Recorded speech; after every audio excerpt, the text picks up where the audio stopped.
दोस्तों, कैसे हैं आप सब? उम्मीद करती हूँ आप सब बिल्कुल ठीक होंगे। चलिए शुरू करते हैं आज की कहानी। आने वाले ट्रैक में दिखेगा कि आर्यवर्धन बहुत बड़ी दुविधा में फंस जाता है। एक तरफ उसकी सदियों पुरानी दोस्ती है और दूसरी तरफ उसका प्यार।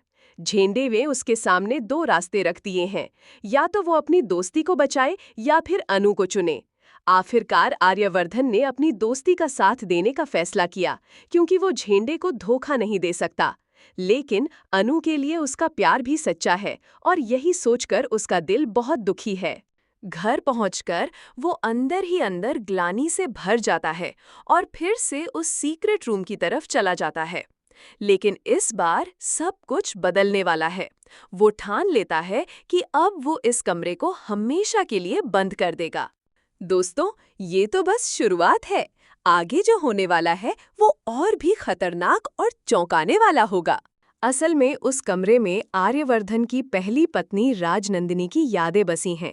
उसी के नाम पर उसने अपनी साड़ी फैक्ट्री भी शुरू की थी। कमरे में उसकी तस्वीरें और तमाम चीजें मौजूद हैं। आर्यवर्धन अक्सर उन यादों में खो जाया करता था, लेकिन अब वो समझ चुका है कि उसे अतीत से निकलकर अनु के साथ आगे बढ़ना है।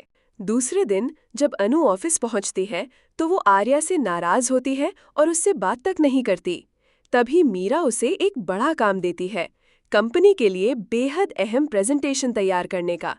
शुरुआत में अनु डर जाती है, लेकिन जब वो प्रेजेंटेशन देती है तो सब लोग दंग रह जाते हैं।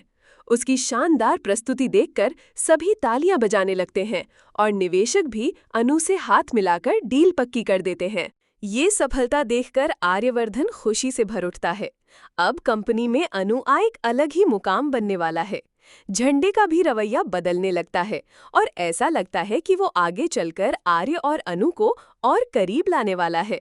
लेकिन मीरा का क्या होगा, ये देखना और भी दिलचस्प होगा।